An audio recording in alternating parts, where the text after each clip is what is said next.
Hello नमस्ते and very good morning to all the Notebook IAS education for all channel पे आप सभी का स्वागत है। द हिंदू के नए सेशन के साथ आज फिर हम हाजिर हैं। 38 अप्रैल है आज, और आज जो इम्पोर्टेंट हाइलाइट्स हैं उसको सबसे पहले देखते हैं। क्या न्यूज़ में रह रही है बातें, कौन से मुद्दे हैं जो बहुत ज़्यादा हाईलाइटेड हैं, और हमारे एग्ज़ाम के लिए कौन से मुद्दे हैं जो बहुत इंपॉर्टेंट हैं।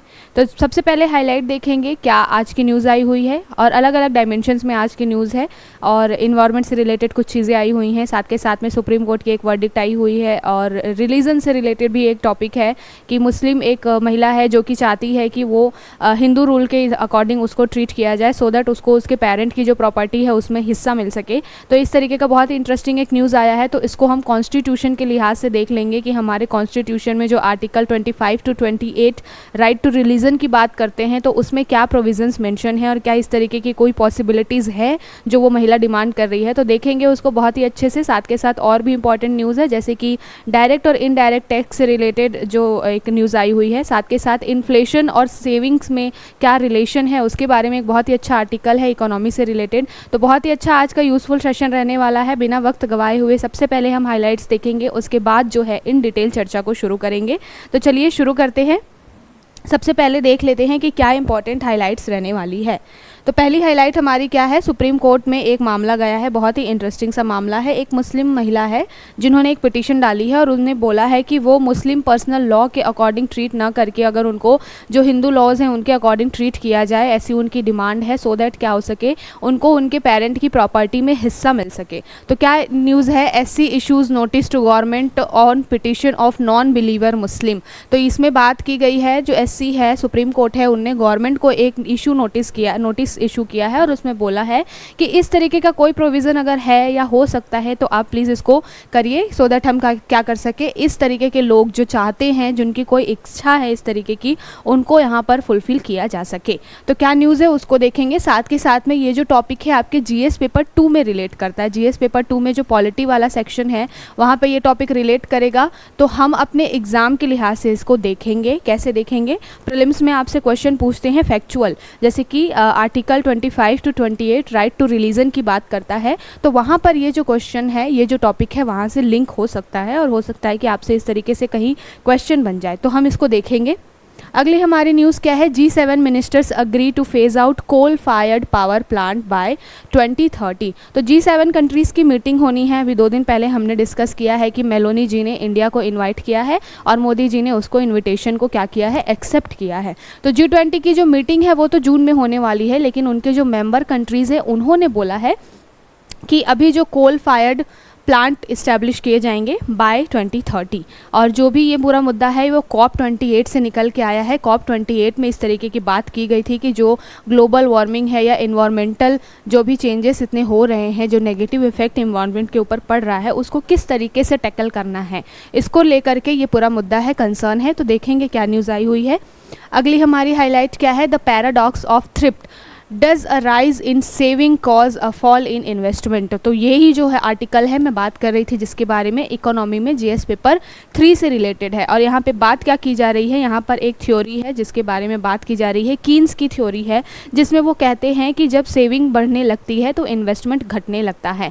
तो इसको अलग अलग जो लोगों ने अपने दिए हैं राय, और उसके द्वारा बताया कि ऐसा कोई ज़रूरी नहीं है कि हर बार सेविंग बढ़ने का मतलब नेगेटिव इफेक्ट ही होगा इकोनॉमी के ऊपर, कुछ उसके लॉन्ग टर्म में अच्छे बेनिफिट्स भी होते हैं। तो बहुत अच्छा एक आर्टिकल है, इसको हम अच्छे से देखेंगे, सो दैट आपको क्या है, कॉन्सेप्ट क्लियरिटी मिल सके, और एग्जाम में इस तरीके के प्रश्न बनते हैं। और इकोनॉमी में स्टेटमेंट वाइज जब क्वेश्चन आता है तो इसी तरीके के एनालिटिकल क्वेश्चंस पूछे जाते हैं आपसे, तो बहुत ही अच्छे से हम इसको देखेंगे।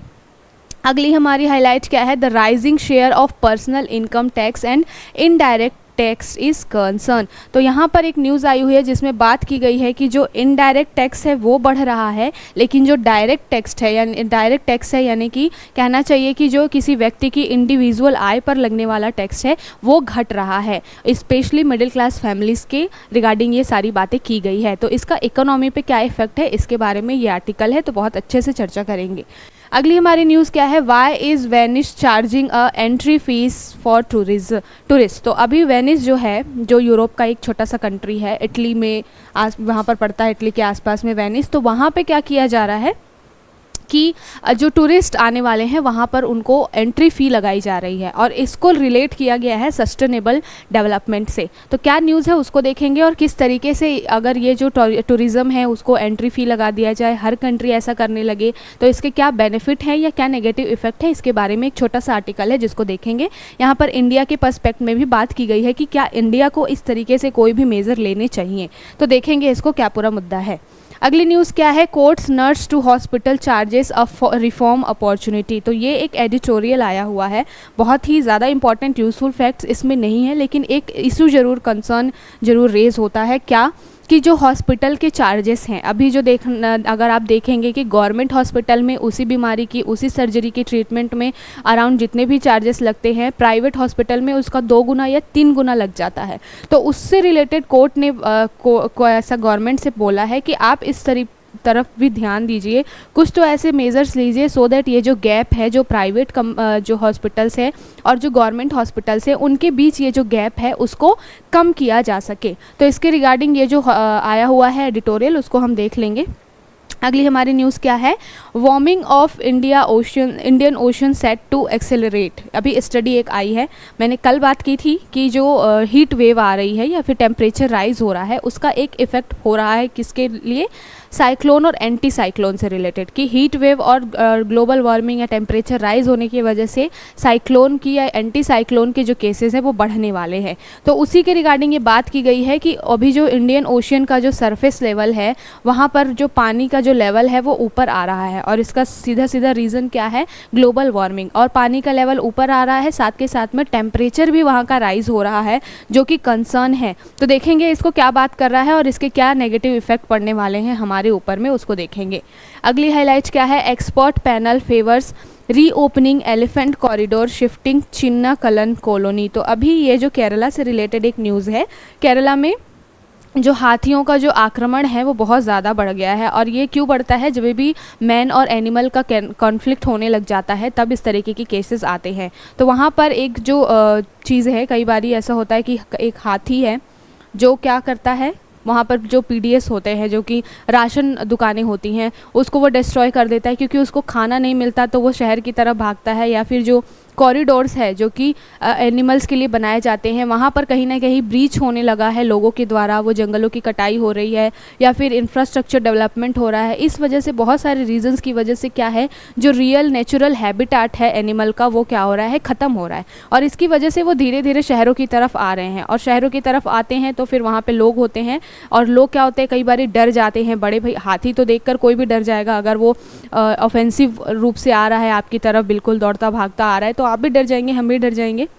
तो फिर क्या होता है, वहाँ पर जो लोकल लोग होते हैं वो हाथियों को नुकसान पहुँचाते हैं और हाथी भी लोकल जो वहाँ पे लोग होते हैं उनको नुकसान पहुँचाते हैं। तो उससे रिलेटेड अभी कोर्ट ने एक बात बोली है कि क्यों ना आप कॉरिडोर बना दीजिए, वहाँ पर एलिफेंट कॉरिडोर बना दीजिए, सो दैट हाथी जो है भाई अपने कॉरिडोर में, अपने एरिया में चल करके अपने जो भी भोजन है, पानी है, उसकी व्यवस्था कर लें। वो आएंगे ही नहीं अगर जो रिहायशी एरियाज़ में, लोकल एरियाज़ में, तो फिर इस तरीके के कॉन्फ्लिक्ट होंगे ही नहीं। तो ये पूरी न्यूज़ है, कुछ अलग अलग डायमेंशंस में। आज अच्छे आर्टिकल है, इन्वायरमेंट से भी रिलेटेड है, आपके इकोनॉमी से भी रिलेटेड है, तो बहुत अच्छे टॉपिक्स हैं आज। तो देख लेते हैं, सबसे पहले ये जो हमने हाईलाइट देखी है उसको इन डिटेल में चर्चा कर लेते हैं। चलिए सबसे पहले देखते हैं, SC issues notice to government on petition of non believer Muslim. Non believer Muslim कहने का मतलब है कि एक मुस्लिम एरिया में कि मुस्लिम माइनॉरिटीज़ को या मुस्लिम लोगों को हिंदू एक्ट के तहत ट्रीट किया जा सके। अब गवर्नमेंट से मांगा है, सुप्रीम कोर्ट ने जवाब, तो डेफिनेटली गवर्नमेंट इस पर कुछ अपना मेज़र लेगी, कुछ ना कुछ काम करेगी, तब जा कर के पॉलिसी में चेंजेस आएंगे। लेकिन फ़िलहाल अभी क्या मुद्दा है, फ़िलहाल हमारे यहाँ इंडियन कॉन्स्टिट्यूशन में ये मुद्दा है कि जो भी व्यक्ति है जिस धर्म को फॉलो करना चाहता है, जिस तरीके से ट्रीट होना चाहता है, वो उस धर्म को पालन करने के लिए क्या है, स्वतंत्र है। और ये जो मुद्दा है वो है ये है कि राइट टू रिलीजन, मेरे को क्या मानना है, मुझे किस तरीके से अपने धर्म को फॉलो करना है, इससे रिलेटेड है। लेकिन जो पिटीशन आई हुई है वो थोड़ी यूनिक तरीके की है। वहाँ पर ये नहीं बात की गई है कि मैं अपना धर्म बदल दूँ या फिर मैं मुस्लिम से हिंदू हो जाऊँ उसके बाद मेरे ऊपर रूल लागू हों।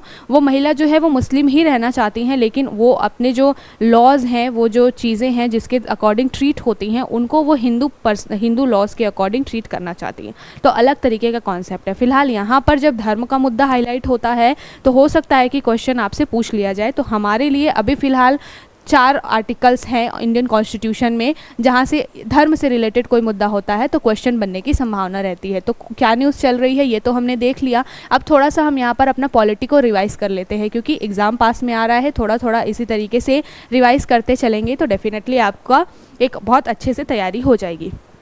तो सबसे पहले इंडियन कॉन्स्टिट्यूशन में जो राइट टू रिलीजन है कौन से आर्टिकल के तहत आता है, ये आता है आर्टिकल 25 to 28। इसमें बात क्या की गई है, अलग अलग आर्टिकल में अलग अलग बातें की गई हैं, तो हम देख लेते हैं, कोई कन्फ्यूज़न नहीं रहे इसलिए अच्छे से इसको चर्चा कर लेते हैं।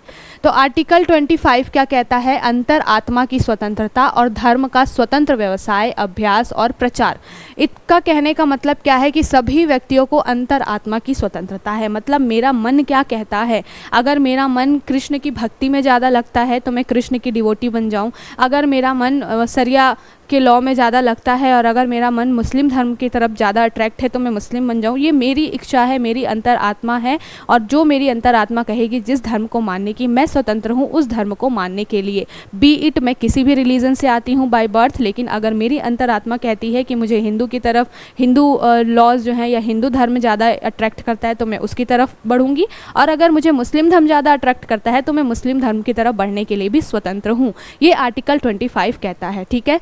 साथ के साथ इसमें मेंशन है कि जो भी स्वतंत्रताएं हैं कैसी हैं, सार्वजनिक व्यवस्था, स्वास्थ्य और नैतिकता के अधीन है। इट मीन्स क्या है कि ऐसा नहीं है कि मुझे कोई धर्म मानना है और उसके लिए मैं चीज़ें कर रही हूँ। जैसे कि क्या होता है, हिंदू धर्म में बहुत सारे रिचुअल्स माने जाते हैं, यज्ञ किया जाता है, हवन किया जाता है, लेकिन ऐसा नहीं है कि ये मेरी अंतरात्मा है, मेरे पास स्वतंत्रता है धर्म को मानने की तो मैं उसके बेस पर कुछ भी करूँगी, ऐसा नहीं है। 3 चीज़ें होती हैं जो हमेशा रोकती हैं किसी भी चीज़ को एक्सेसिव यूज़ करने के लिए या गलत डायरेक्शन में यूज़ करने के लिए। वो 3 चीज़ें क्या होती हैं, पहला तो होता है सार्वजनिक व्यवस्था, दूसरा होता है स्वास्थ्य और तीसरा होता है नैतिकता। मतलब इन 3 मुद्दों को, इन 3 टॉपिक्स को कभी भी मुझे ब्रीच नहीं करना है। अगर मैं धर्म को फॉलो कर रही हूँ, मैं किसी भी धर्म को फॉलो करूँ, ये मेरी पर्सनल चॉइस है, लेकिन 3 चीज़ें कभी भी ब्रीच नहीं होनी चाहिए। वो क्या क्या है, सार्वजनिक व्यवस्था मेरी वजह से ख़राब नहीं होनी चाहिए।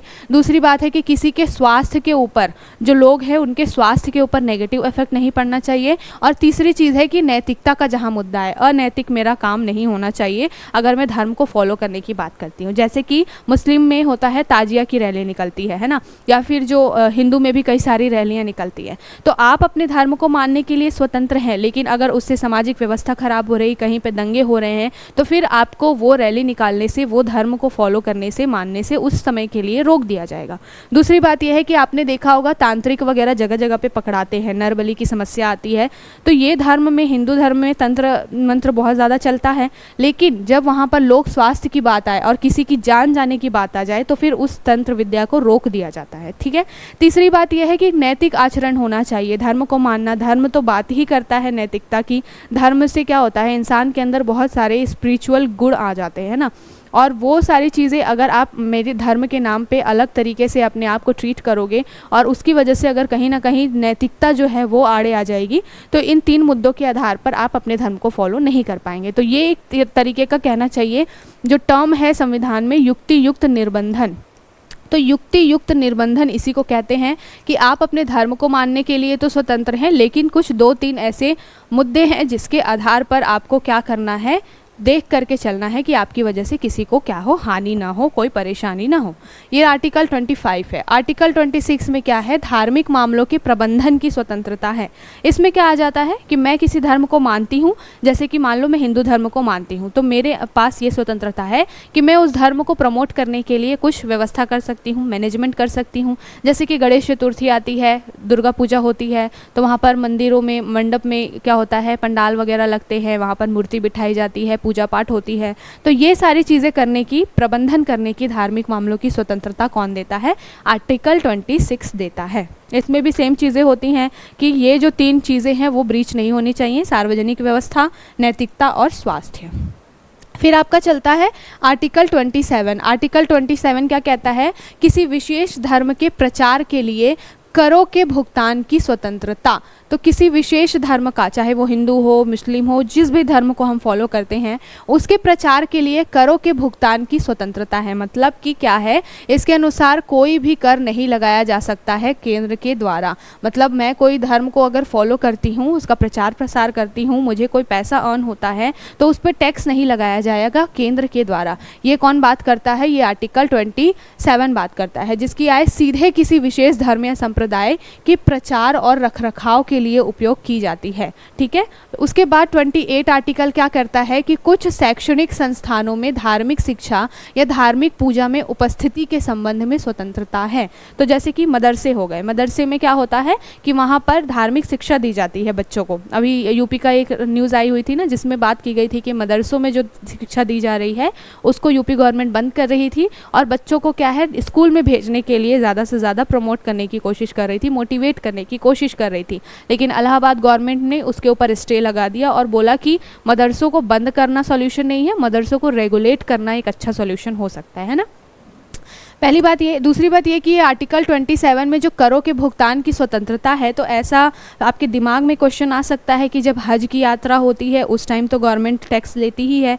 कुछ तीर्थ यात्रा कर होते हैं, जैसे कि अमरनाथ की यात्रा होती है, वहाँ पर भी गवर्नमेंट टैक्स लेती है या फिर पैसा लेती है, तो वो अलग चीज़ें होती हैं। अगर किसी धर्म के प्रचार प्रसार से जो मुझे पैसा अर्न होता है उसमें मैं टैक्स देने के लिए कैपेबल नहीं हूँ, टैक्स देने के लिए बाध्य नहीं हूँ। लेकिन अगर कोई मैं सहायता लेना चाहती हूँ, किसी तरीके की मैं ट्रीटमेंट लेना चाहती हूँ, हज यात्रा में पैसे क्यों लिए जाते हैं कि जो आने जाने का ट्रांसपोर्टेशन का खर्च होगा और जो रहने का वहाँ पर रुकने की व्यवस्था होगी, इसके लिए पैसे लिए जाते हैं। तो वो एक तरीके की फ़ी होती है, ना कि एक कर होता है। तो ये जो डिफरेंस है वो आपके दिमाग में क्लियर होना चाहिए। ठीक है। आर्टिकल 28 क्या कहता है कि कुछ शैक्षणिक संस्थानों में धार्मिक शिक्षा या धार्मिक पूजा में उपस्थिति के संबंध में स्वतंत्रता। तो जैसे मैंने बात की कि जैसे मदरसे वगैरह हो गए, वहाँ पे धार्मिक पूजा हो सकती है, धार्मिक चीज़ों के बारे में ज्ञान दिया जा सकता है, लेकिन बात यह है कि वहाँ पर बाध्य नहीं किया जाएगा किसी व्यक्ति को कि उस चीज़ को फॉलो ही करना है। ये व्यक्ति की अपनी स्वतंत्रता पर डिपेंड करता है। अगर उसका इंटरेस्ट है तो वो आए, सुने, सीखे, और नहीं तो फिर कोई बात नहीं। तो ये जो पूरा मुद्दा था हमने समझा, क्या न्यूज़ आई हुई थी, उसके बाद हमारे कॉन्स्टिट्यूशन में क्या मेंशन है उसको हमने थोड़ा सा रिवाइज कर लिया। अब चलते हैं हमारे अगले टॉपिक की तरफ। अगला ये जो टॉपिक है ये G7 के जो मिनिस्टर्स हैं उनके बारे में है। G7 ministers agree to phase out coal fired power plants by 2030। तो इन्होंने बात की है कि जो 2030 होगा वहाँ पर क्या होगा, कोल पावर जनरेशन की बात की गई है in our energy system during the first half of 2030 और in a timeline consistence with keeping a limit of 1.5 degree centigrade. तो क्या मुद्दा है? सबसे पहले तो COP28 जब आई थी, और उसके पहले COP21 जो पेरिस का था 2015 में ये हुआ था, और यहाँ पर देखा गया था जब पेरिस में ये COP21 हुआ था तब बात की गई थी कि 1.5 डिग्री सेंटीग्रेड टेम्परेचर रहना चाहिए, तभी जा कर के जीवन संभव है धरती पर। अदरवाइज़ ये जो टेम्परेचर राइज इससे ज़्यादा हो गया तो जीना मुश्किल हो जाएगा धरती पर लोगों का, ये बात है। और हम देख रहे हैं कि ये जो 1.5 डिग्री सेंटीग्रेड है टेम्परेचर, ये अभी ऊपर ही चल रहा है। यहाँ पर लाने की बात की जा रही है कि इतना लेकर आ जाइए टेम्परेचर तो आपकी जीवन संभव है धरती पे। अदरवाइज़ ग्लोबल वार्मिंग का इतने नेगेटिव इफेक्ट होंगे कि ये जो धरती है, ये जो अर्थ है, वो पूरी तरीके से समाप्त हो जाएगा। और फिर हम भी एक हड़प्पा सभ्यता की तरह सालों बाद में पढ़े जाएंगे इतिहास में कि ऐसे लोग होते थे। फिर आप ये पढ़ेंगे कि अरे उनके पास तो टेक्नोलॉजी भी थी, अरे वो तो क्लास भी रिकॉर्ड करते थे, वीडियो रिकॉर्डिंग होती थी, कंप्यूटर चलाते थे, फ़ोन चलाते थे। तो ये एक वंस अपॉन अ टाइम वाली बात हो जाएगी अगर हमने 1.5 डिग्री सेंटीग्रेड टेम्परेचर को मेंटेन करके नहीं रखा तो। इसी को ध्यान में रखते हुए अभी क्या है, जो G7 कंट्रीज़ हैं, G7 कंट्रीज़ में 7 देश हैं। मैंने इसको परसों चर्चा की हुई है। अब आपको बताना है कि वो 7 कंट्रीज़ कौन कौन सी हैं। 2-3 मैं बता दूं, जैसे कि जर्मनी है, ब्रिटेन है, फ्रांस है। अब आपको बतानी है बाकी कंट्रीज़ के नाम, ठीक है? जापान भी है उसमें। तो G7 जो एनर्जी मिनिस्टर्स हैं, G7 के जो ऊर्जा मंत्री हैं, G7 कंट्रीज़ में अलग अलग मिनिस्ट्रीज़ की क्या होती है, बैठकें होती है। जैसे कि G20 हुआ था तो ऑल ओवर इंडिया साल भर अलग अलग मिनिस्ट्री की बैठकें चली थी। वैसे ही G7 में जो एनर्जी मिनिस्ट्री है उसकी बैठक हुई है अभी फ़िलहाल, और वहाँ पर ये प्लेज लिया गया है कि हम क्या करेंगे, कोल फायर्ड पावर प्लांट बिठाएंगे, लेकिन उसको रेगुलेट कैसे करेंगे, 1.5 डिग्री सेंटीग्रेड के टेम्परेचर को हम ओवर रीच या ब्रीच नहीं होने देंगे।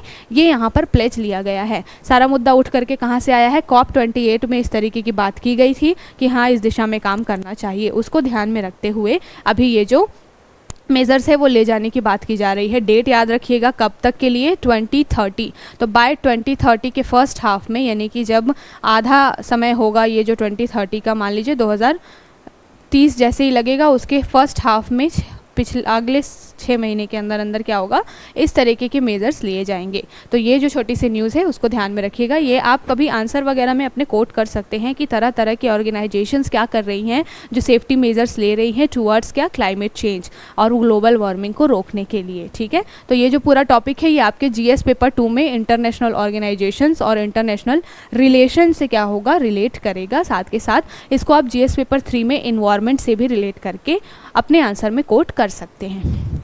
अब ये जो टॉपिक है बहुत ही इंपॉर्टेंट है, GS पेपर 3 में इकोनॉमी वाले सेक्टर से ये टॉपिक जो है वो रिलेट करता है। क्या बात कर रहा है, ये एनालिटिकल है, ध्यान से समझिएगा। अगर एक बार आपने समझ लिया तो अगर स्टेटमेंट वाइज आपसे क्वेश्चन बनेंगे तो फिर आपको बिल्कुल भी कठिनाई नहीं होगी। तो बात की क्या की जा रही है, the paradox of thrift does a rise in saving cause a fall in investment. तो यहाँ पर बात की जा रही है कि क्या सेविंग्स जो बचत है उसको बढ़ाया जाता है तो हमेशा जो होता है वो इन्वेस्टमेंट कम हो जाता है। ये क्वेश्चन पूछा गया है इस आर्टिकल में, और साथ के साथ सिर्फ क्वेश्चन नहीं पूछा गया है, उसका आंसर भी दिया गया है। तो बात ये की जा रही है कि एक कीन्स की थ्योरी है। कीन्स की थ्योरी क्या कहती है, कीन्स की थ्योरी जब आई थी, कब आई थी, जब कीन्स ने ये थ्योरी दी थी 1936 में। उन्होंने अपनी एक बुक लिखी थी the general theory of employment, interest and money. ये जो है वो कीन्स की किताब का नाम है। 1936 में ये बुक आई थी और इसमें कीन्स ने बोला था कि जब सेविंग बढ़ती है, यानी कि जब बचत बढ़ती है तो क्या होता है, इन्वेस्टमेंट जो है वो घटने लगता है। तो जो सेविंग्स और इन्वेस्टमेंट के बीच में जो है रिवर्स एक रिलेशन बताया था किसने, कीन्स ने। तो इसके ऊपर एक मुद्दा है। अब ये बात बताई गई है कि क्यों घटता है इन्वेस्टमेंट या क्यों ये नेगेटिव इफेक्ट आता है। तो बात ये है कि सबसे पहली बात आप समझिए कि कोई भी इंडस्ट्री या कोई भी इकोनॉमी काम कैसे करती है। इकोनॉमी चलती ऐसे है कि कोई भी सामान प्रोड्यूसर प्रोड्यूस करता है। जब प्रोड्यूसर उस सामान को प्रोड्यूस करता है फिर वो उसको लेकर के आता है मार्केट में, और जब वहाँ पर जा कर के कंज्यूमर उसको ख़रीदता है, उस कंज्यूमर को उस सामान को खरीदने के बदले में कुछ पैसे देने पड़ते हैं, और इस तरीके से मनी का फ्लो होता है। और मनी के फ्लो की वजह से क्या होता है, ये इकोनॉमी का साइकिल चलता रहता है और इकोनॉमी ग्रोथ करती रहती है। ये जो बेसिक कॉन्सेप्ट होता है किसी भी मार्केट को, बाजार को चलाने का। लेकिन कीन्स की थ्योरी के अकॉर्डिंग क्या है कि जब सेविंग्स बढ़ने लगती हैं, सेविंग्स बढ़ने का मतलब क्या है कि जो हाउस होल्ड है, मैं आप हैं, हम क्या करते हैं, पैसे को खर्च करने की जगह में बचत करने लगते हैं। और जब बचत करने लगते हैं तो क्या हो जाता है, मार्केट में जो लोग हैं, कंज्यूमर हैं, वो सामान खरीदना कम कर देते हैं। सामान खरीदना कम करते हैं तो प्रोड्यूसर प्रोड्यूस करना बंद कर देता है और मार्केट जो है वो बहुत मंदी की स्थिति में चली जाती है। तो इसका शॉर्ट टर्म में क्या होता है, बहुत ही नेगेटिव इफेक्ट अर्थव्यवस्था को देखने को मिलता है कि उस देश की अर्थव्यवस्था मंद हो जाती है जहाँ पर बचत बढ़ने लगती है और लोगों का खर्च जो है, आउट ऑफ पॉकेट एक्सपेंडिचर वगैरह है, जो कम होने लगता है। ये एक थ्योरी है।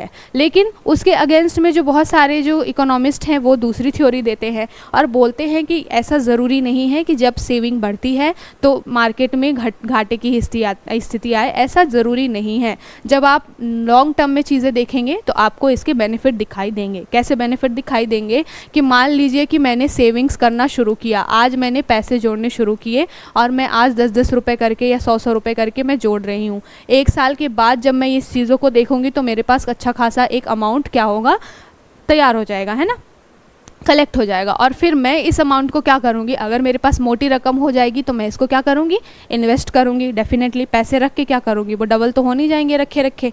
तो जब सेविंग बढ़ती है तो लॉन्ग टर्म में क्या होता है, एक अच्छा पैसा जो होता है वो लोगों के पास में इकट्ठा हो जाता है और फिर क्या करते हैं लोग, उसको इन्वेस्ट करने की तरफ आगे बढ़ते हैं। तो ये जो है बात बोली गई है कि कीन्स की थ्योरी अपनी जगह ठीक है कि सेविंग्स बढ़ने की वजह से इकोनॉमी पे नेगेटिव इफेक्ट बढ़ने लग जाता है, लेकिन वो शॉर्ट टर्म के लिए होता है। है। अगर लॉन्ग टर्म में देखा जाए तो सेविंग बढ़ने से क्या होता है, इन्वेस्टमेंट बढ़ता है, और इन्वेस्टमेंट बढ़ता है तो जाहिर सी बात है कि ज़्यादा से ज़्यादा जो प्रोड्यूसर्स हैं उनको पैसा अच्छा मिलता है, और फिर वो बहुत ही बड़े लेवल पे क्या करते हैं, सामान को प्रोड्यूस करते हैं, उत्पादन करते हैं, और फिर मार्केट में वो साइकिल जो है वो चलने लगता है कि लोग उसको खरीदते हैं। तो ये जो है बात की गई है इसके बारे में। तो ऐसा नहीं है कि सेविंग बढ़ने से इन्वेस्टमेंट घटता ही है या फिर नेगेटिव इफेक्ट पड़ता है। सेविंग बढ़ने से इन्वेस्टमेंट लॉन्ग टर्म में बढ़ता भी है। तो आपको अगर इस तरीके से कभी स्टेटमेंट वाइज पूछ लिया जाए कि क्या सेविंग बढ़ने से नेगेटिव इफेक्ट ही होता है, तो ऐसा नहीं है, इसके पॉजिटिव इफेक्ट भी पड़ते हैं। ये हुई न्यूज़। अब चलते हैं हमारे अगले टॉपिक की तरफ। अगला टॉपिक क्या है, the rising share of personal income tax and indirect tax is a concern. तो यहाँ पर बात की गई है कि जो पर्सनल इनकम टैक्स है और जो इनडायरेक्ट टैक्स है, इनके बीच में एक गैप देखा जा रहा है। ये भी जो टॉपिक है जीएस पेपर 3 में इकोनॉमी से रिलेटेड है। अब यहाँ पर दो टर्म्स है, एक तो पर्सनल इनकम टैक्स, दूसरा है इनडायरेक्ट टैक्स। तो पर्सनल इनकम टैक्स क्या होता है, जब किसी भी आदमी, किसी भी इंडिविजुअल व्यक्ति या संस्था के ऊपर में उनकी जो साल भर की आय होती है उसको मेज़र करके जब उस पर टैक्स लगाया जाता है सरकार के द्वारा, तो उसको कहते हैं पर्सनल इनकम टैक्स। लेकिन इनडायरेक्ट टैक्स क्या होता है, इनडायरेक्ट टैक्स होता है कि डायरेक्टली किसी व्यक्ति से नहीं इसको लिया जा रहा है, लेकिन इनडायरेक्ट तरीके से उस व्यक्ति से उन चीज़ों को वसूल किया जा रहा है। डिफरेंस क्या है, पर्सनल इनकम टैक्स में चीज़ें लिखी होती हैं कि अगर आपकी 1 करोड़ की आपकी आय है तो आपको उस पर 30% का टैक्स देना पड़ेगा, और ये डायरेक्टली देना पड़ेगा। इसमें कोई दो राय नहीं है कि मैं यहाँ कहीं लूप हॉल है वहाँ से निकल जाऊँ, बिल्कुल भी नहीं। आपको देना है तो देना ही पड़ेगा, क्योंकि ये रूल में मेंशन है, ये आपके टैक्स सिस्टम के में जो रूल हैं उसमें मेंशन है। लेकिन इनडायरेक्ट टैक्स के लिए क्या है कि इनडायरेक्ट टैक्स ऐसा नहीं है डायरेक्टली लिया जाता है, इनडायरेक्टली लिया जाता है कंज्यूमर से। कैसे लिया जाता है कि कोई भी रॉ मटेरियल जैसे जैसे वो प्रोसेस्ड होता जाता है और फाइनल एक प्रोडक्ट बन के तैयार होता है, तो हर लेवल पे जब वो रॉ मटेरियल होता है और सबसे पहले वो कम आता है इंडस्ट्री के अंदर, तो वहाँ पर हर एक एक स्टेप में क्या होता है, चाहे उसकी पैकेजिंग हो, चाहे उसका प्रोडक्शन हो, उसमें टैक्स लगने लगता है। और वो थोड़ा थोड़ा चार्ज जोड़ करके लास्ट में जो फाइनल कंज्यूमर होता है उससे वो चार्ज क्या कर लिया जाता है, वसूल लिया जाता है। जैसे कि मान लीजिए एक पेन को बनाने के लिए कॉस्ट लगी 2 रुपये, लेकिन वो आपको मिल कितने में रही है, 5 रुपये में। क्यों मिल रही है, क्योंकि जगह जगह के पे उसके क्या हुए हैं, मेकिंग चार्जेस लगे हैं, ट्रांसपोर्टेशन लगा है, फ्यूल लगा है, इलेक्ट्रिसिटी लगी है। तो ये सारे चार्जेस जोड़ जोड़ के क्या होता है, फाइनल उसका प्राइस 5 रुपये तैयार होता है, और वो किससे वसूला जाता है, हम और आप जो कंज्यूमर हैं, फाइनल उपभोक्ता है, उनसे वसूला जाता है। तो ये जो डिफरेंस होता है, पर्सनल इनकम टैक्स डायरेक्टली लिया जाता है, और जो ये इनडायरेक्ट टैक्स है, नाम ही में इसका स्पष्ट है कि ये इनडायरेक्ट टैक्स है, बोल के नहीं लिया जाता है, बट किसी ना किसी तरीके से कान को इधर से पकड़ो इधर से पकड़ो वसूल लिया जाता है आपसे। तो अभी ये जो पूरी रिपोर्ट है, ये जो एडिटोरियल है, इसमें बात की गई है अलग अलग चार्ट के माध्यम से कि क्या हो रहा है। अभी जो पर्सनल इनकम टैक्स है और साथ के साथ जो इनडायरेक्ट टैक्स है उसके बीच में गैप देखा जा रहा है। और वो गैप कैसे देखा जा रहा है कि इनडायरेक्ट टैक्स तो बहुत बढ़ रहा है, गवर्नमेंट को बहुत ज़्यादा टैक्स मिल रहा है, लेकिन जो ये जो पर्सनल इनकम टैक्स है वो घट रहा है। अब घट रहा है तो भाई क्यों, ये समस्या की बात किस लिए है, समस्या की बात इसलिए है कि कभी भी पर्सनल इनकम टैक्स घटेगा कब, घटेगा तब जब आपकी आय कम हो जाएगी। मान लीजिए आप पहले 100 रुपये कमा रहे थे तो उस पर आप 10 रुपये का टैक्स दे रहे थे, अब आप कमा रहे हैं 50 रुपये, तो अब आप कितने रुपये टैक्स दे रहे हैं, 5 रुपये का टैक्स दे रहे हैं। तो अगर आपका टैक्स जो है, जो डायरेक्ट टैक्स है वो कम हो गया है, इट मीन्स क्या है, आपकी आय जो है वो कम हो गई है। तो ये जो बात है, ये जो कंसर्न है, इस एडिटोरियल के माध्यम से बताया गया है कि पर्सनल इनकम टैक्स कम होने का रीज़न सीधा सीधा क्या है कि जो मिडिल क्लास फैमिली है उसकी आय पर नेगेटिव इफेक्ट पड़ रहा है, उनकी कमाई कम हो रही है, इसकी वजह से ये सारी चीज़ें हो रही है। कल ही हमने देखा था, एक न्यूज़ देखी थी इनइक्वालिटी की, जहाँ पर बात थी कि इंडिया में 1% लोग अरबपति हैं और बाकी सारे 99% लोग क्या है, या तो बिलो पॉवर्टी लाइन है या फिर मिडिल क्लास फैमिली की तरह जीवन व्यतीत कर रहे हैं, बहुत सारी समस्याएं हैं उनके पास में। तो ये जो बात है ये की गई है। तो यहाँ हमारे लिए ये चीज़ें समझना ज़रूरी था कि ये जो पर्सनल इनकम टैक्स अगर घट रहा है तो उसके क्या इफ़ेक्ट हैं हमारी इकोनॉमी के ऊपर। और भी कुछ खास इसमें चीज़ें हैं नहीं। यहाँ पर डिफरेंस दिया गया है प्रत्यक्ष कर और अप्रत्यक्ष कर का, यानी कि ये जो डायरेक्ट टैक्स है यानी कि पर्सनल इनकम टैक्स बोल लीजिए, और साथ के साथ में ये जो इनडायरेक्ट टैक्स है, इसके बीच में एक डिफरेंस की बात की गई है जो मैं पहले ही बता चुकी हूँ। क्या है कि प्रत्यक्ष कर सीधे व्यक्तियों या संस्थाओं पर लगते हैं और इन्हें किसी और को हस्तांतरित नहीं किया जाता। मतलब कि ऐसा नहीं है कि किसी और ने प्रोड्यूस किया और कोई और कंज्यूम कर रहा है, जैसे कि अप्रत्यक्ष कर में होता है। इनडायरेक्ट टैक्स में क्या होता है, प्रोड्यूसर कोई और है लेकिन जो टैक्स है वो कंज्यूमर से लिया जाता है। लेकिन जो डायरेक्ट टैक्स होते हैं जिस व्यक्ति के ऊपर लगते हैं उसी से वसूल किया जाता है। ऐसा नहीं है कि मेरी कमाई है और टैक्स मेरा पड़ोसी भर दे, ऐसे तो कभी भरेगा भी नहीं। पड़ोसी छोड़ दीजिए, आपके अपने खुद के रिश्तेदार नहीं भरेंगे। आप कहें कि भाई मेरी कमाई है टैक्स तुम भर दो, कोई नहीं भरेगा। तो बिल्कुल वैसा ही है कि जो डायरेक्ट टैक्स होते हैं वो डायरेक्ट जिस व्यक्ति के ऊपर लगते हैं उन्हीं से वसूल किए जाते हैं। लेकिन इनडायरेक्ट टैक्स क्या होता है, जहाँ पर जो फाइनल कंज्यूमर होता है उससे वसूल किए जाते हैं। दूसरी बात क्या है कि जो डायरेक्ट टैक्स होते हैं, प्रत्यक्ष कर होते हैं, आमतौर पर भुगतान करने की क्षमता पर आधारित होते हैं, इसलिए अक्सर करदाता की आय या संपत्ति के अनुसार भिन्न भिन्न होते हैं। भुगतान करने की क्षमता कहने का क्या मतलब है, किसी व्यक्ति की प्रॉपर्टी कम है, कम पैसा कमाता है तो वो कम टैक्स पे करेगा। किसी की प्रॉपर्टी ज़्यादा है, ज़्यादा पैसा कमाता है तो ज़्यादा पे करेगा। तो ये जो होता है क्या होता है, टैक्स जो है वो अलग अलग होता है, पर्सन टू पर्सन वेरी करता है। लेकिन इनडायरेक्ट टैक्स क्या होता है भैया, एक किसी व्यक्ति को अगर अंबानी को एक पेन खरीदने में 5 रुपये देने पड़ रहे हैं तो किसी गरीब व्यक्ति को भी पेन खरीदने में क्या है 5 रुपए ही देने पड़ेंगे। ऐसा नहीं है कि वो गरीब व्यक्ति गरीब है तो उससे कम पैसे लिए जाएंगे, ऐसा नहीं होता है। तो इनडायरेक्ट टैक्स सबके लिए बराबर होता है, लेकिन डायरेक्ट टैक्स जो होता है वो पर्सन टू पर्सन वेरी करता है। इसीलिए जो डायरेक्ट टैक्स है उसको प्रोग्रेसिव टैक्स बोला जाता है। प्रोग्रेसिव तो किसी व्यक्ति के लिए नहीं है लेकिन सेंटर के लिए ज़रूर है। तो याद रखिएगा ये की टर्म हमेशा पूछे जाते हैं कि प्रोग्रेसिव टैक्स किसे बोला जाता है, तो डायरेक्ट टैक्स को। क्यों बोला जाता है, क्योंकि जैसे जैसे आय बढ़ती है वैसे वैसे टैक्स का जो सिस्टम है, टैक्स देने का परसेंटेज है वो बढ़ता जाता है, तो इसको कहते हैं प्रोग्रेसिव टैक्स। और रिग्रेसिव किसको बोला जाता है, अप्रत्यक्ष कर को, क्योंकि इसमें आय चाहे कितनी भी हो किसी व्यक्ति की कोई मैटर नहीं करता, टैक्स तो उसको उतना ही देना पड़ता है। तो ये जो 2 बेसिक डिफरेंस है इसको याद रखिएगा, एग्जाम में इस तरीके से क्वेश्चन बनते हैं आपसे। अब चलते हैं हम अपने अगले टॉपिक की तरफ। अगला टॉपिक जो है वो जीएस पेपर 3 में एनवायरनमेंट से रिलेटेड है और साथ के साथ में सस्टेनेबल डेवलपमेंट की बात करता है। सस्टेनेबल डेवलपमेंट में क्या न्यूज़ है पहले तो ये जान लेते हैं। यहाँ पर बात की गई है, वेनिस जो है एक कंट्री है, उसने अभी सोचा है कि वो क्या करेगा, टूरिज़्म जो उनके यहाँ टूरिस्ट आते हैं उनके ऊपर एक एंट्री फ़ी लगाएगा। अब एंट्री फ़ी लगाने का कारण कहाँ से रेज हुआ है, तो बात है कि what has been the response. यहाँ पर बात की गई है कि जो अभी टूरिज़्म है वो वेनिस के ऊपर में उसका बर्डन बहुत ज़्यादा बढ़ रहा है।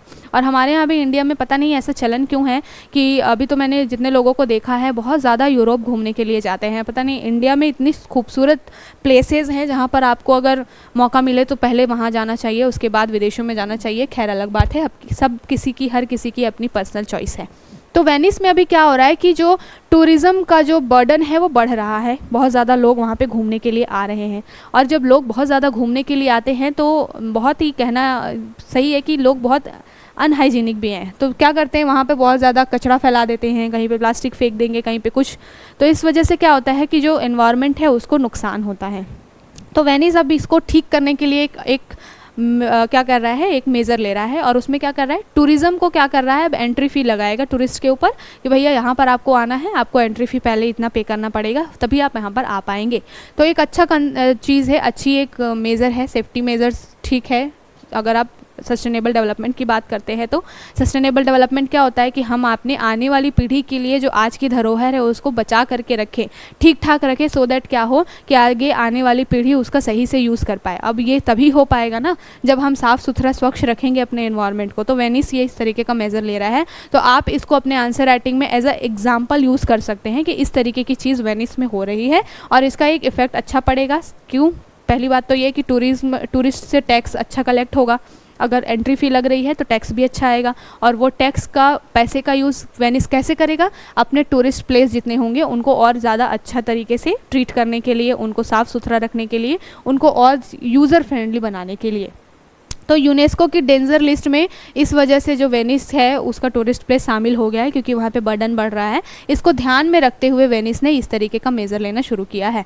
अब यहाँ पे बात की गई है कि सस्टेनेबिलिटी तो इससे बिल्कुल ठीक हो जाएगी measure. What about other popular spots, तो यहाँ पर जो वेनिस है वहाँ पर तो ये चीज़ें हो रही हैं, एक दो ऐसे उनके स्पॉट हैं जहाँ जिसको यूनेस्को ने डेंजर लिस्ट में डाल रखा है, तो वहाँ पर वो इस तरीके की क्या कर रहे हैं, सेफ्टी मेजर्स ले रहे हैं और फ़ी लगा रहे हैं। लेकिन बात की गई है कि अदर जो भी प्लेसेस हैं, यूरोपियन सिटीज़ हैं, और जैसे कि एम्स्टर्डम हो गया, बार्सिलोना हो गया, लंदन हो गया, तो यहाँ पर क्या मेजर्स लिए जा सकते हैं, क्या इस तरीके की चीज़ें की जा रही चाहिए क्या, ये सारा मुद्दा है इसमें।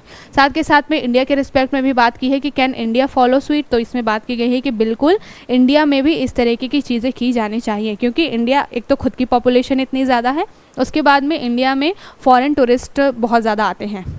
हमारे यहाँ अच्छे अच्छे प्लेसेस हैं जैसे कि ताजमहल वगैरह हो गया, हमेशा विजिट करने के लिए फॉरेनर्स आते रहते हैं। तो बहुत बड़े लेवल पे हमारे यहाँ पे टूरिस्ट का बर्डन है, और इसको ध्यान में रखते हुए कि इंडिया को भी इस तरीके के मेजर्स लेने चाहिए। इसका बहुत सारा मल्टीपल फ़ायदा होगा। एक तो आपको रेवेन्यू अच्छा कलेक्ट हो जाएगा, आपका एनवायरनमेंट भी सही सॉर्ट रहेगा, और आपको क्या होगा, फ़ायदा होगा लॉन्ग टर्म में सस्टेनेबल डेवलपमेंट की तरफ। तो ये जो पूरा जो टॉपिक है ये इन्वायरमेंट से रिलेटेड है। अब आपको SDG के बारे में यहाँ पर इन्वायरमेंट से रिलेटेड जब भी कोई टॉपिक आता है तो SDG में जो 13 है, SDG 13 वो बात करता है क्लाइमेट के बारे में। साथ के साथ में बहुत सारे अलग अलग है, जैसे कि SDG 14 क्या बात करता है, SDG 14 बात करता है लाइफ ऑन लैंड की, है ना, लाइफ ऑन लैंड या फिर लाइफ बिलो वाटर, ये सारी चीज़ें। तो जब भी आप इस तरीके के आंसर कभी भी लिखें तो आपको SDG वगैरह को कोट करना चाहिए, इससे आपका आंसर और भी ज़्यादा इफेक्टिव बनता है। तो ये सारी चीज़ें आपको समझ में आई होगी, इसको आप अपने आंसर राइटिंग में कोट कर सकते हैं वेनिस का एग्जाम्पल दे करके। अब चलते हैं अगली न्यूज़ की तरफ। अगला जो ये एडिटोरियल है बहुत इंपॉर्टेंट, इसमें चीज़ें तो नहीं है लेकिन एक कंसर्न ज़रूर है, court nurse to hospital charges of reform opportunity. तो इसमें सुप्रीम कोर्ट है उसने बात की है और इंडियन गवर्नमेंट से ये चीज़ें पूछी है। अब क्यों पूछी है, एक तरीके का PIL आया हुआ था इससे रिलेटेड, जो पब्लिक लिटिगेशन आई हुई थी, याचिका आई हुई थी, जिसमें बात की गई थी कि जो गवर्नमेंट हॉस्पिटल्स हैं वहाँ पर किसी भी बीमारी के इलाज में जितना पैसा लगता है उसका 2 गुना या 3 गुना जो है वो कहाँ पर लग रहा है, प्राइवेट हॉस्पिटल्स में। तो जब बीमारी एक है, सर्जरी का प्रोसेस एक है, तो फिर यहाँ पर इतना गैप क्यों है। तो इस गैप को भरने के लिए क्या गवर्नमेंट को ध्यान देना चाहिए, नहीं देना चाहिए, इसके बारे में कोर्ट ने पूछा है। तो ये आपके लिए ओवरव्यू है। इसमें बहुत ज़्यादा इस एडिटोरियल में चीज़ें नहीं अच्छी मेंशन की गई है, इसलिए मैं इसको डिस्कस नहीं कर रही हूँ यहाँ पे। लेकिन हाँ, एक तरीके का कंसर्न ज़रूर है। आप जब भी समस्या बात बताएंगे अगर कि हमारे हेल्थ सिस्टम में क्या समस्याएं हैं, तो आपको इस तरीके की चीज़ें वहाँ पर भी डालनी चाहिए। इस तरीके की जब हम न्यूज़ पढ़ते हैं तो वहाँ से जो भी एग्जाम्पल मिल सकते हैं वो आपके दिमाग में होने चाहिए, कहीं पर आप राइट डाउन करके रख सकते हैं उसको, कि इस तरीके का कंसर्न कोर्ट के द्वारा भी दिखाया गया है और ये हमारे यहाँ पर क्या है, मुद्दे चल रहे हैं। ठीक है, अब ये अगली न्यूज़ है, बहुत इंपॉर्टेंट है। क्यों इंपॉर्टेंट है, क्योंकि ये बात कर रही है GS पेपर 3 में इन्वायरमेंट से रिलेटेड। और जल है तो जीवन है, और अभी फ़िलहाल ऐसा है कि पर्यावरण है तो जीवन है। अगर पर्यावरण ठीक नहीं है तो फिर हमारा जीवन क्या है, असंभव हो जाएगा कुछ सालों में। तो बात की गई है warning of Indian Ocean set to accelerate. यहाँ पर स्टडी बोल रही है एक कि अभी जो इंडियन ओशन है, जो हिंद महासागर है, वहाँ पर क्या हो रहा है कि सरफेस लेवल राइज कर रहा है। साथ के साथ में वहाँ का जो टेम्परेचर है सरफेस का, यानी कि समुद्र का जो पानी है वो बहुत ज़्यादा गर्म हो रहा है। और गर्म कब से हो रहा है, तो 1950 से लेकर के अगर 2020 तक हम देखें तो क्या है, टेम्परेचर का लगभग 1.2 डिग्री का क्या हुआ है, राइज़ हुआ है। ये देखने में बहुत छोटा लग रहा है 1.2 डिग्री, लेकिन जब आपको लगे कि ये बहुत छोटा नंबर है तो समंदर का एरिया जो है उसको अपने दिमाग में मेज़र कर लीजिएगा, विजुअलाइज कर लीजिएगा, तो समझ में आ जाएगा कि अगर पूरे सरफेस लेवल पे ये जो टेम्परेचर है इतना ज़्यादा बढ़ रहा है। हम सभी को मालूम है कि अर्थ पर 97% क्या है, पानी है, और उस 97% में 95% जो है वो सलाइन वाटर है, समुद्री पानी है। 2% 3% हार्डली है जो पीने का पानी है, पीने योग्य पानी है। तो अगर पूरे समंदर वाले एरिया पे इतना टेम्परेचर राइज हो रहा है तो इसके बहुत ज़्यादा नेगेटिव इफेक्ट पड़ेंगे। और किस तरीके से ये जो टेम्परेचर राइज है वो चला जा सकता है अगर इस पर ध्यान नहीं दिया गया, तो 1.7 डिग्री से लेकर के 3.8 डिग्री तक बढ़ सकता है आगे। तो सोच लीजिए कि अभी जब 1.2 डिग्री सेंटीग्रेड है तब तो हमने कंसर्न रेस कर दिया, अगर ये 3.8 डिग्री पहुंच गया तो फिर क्या ही होगा हमारा।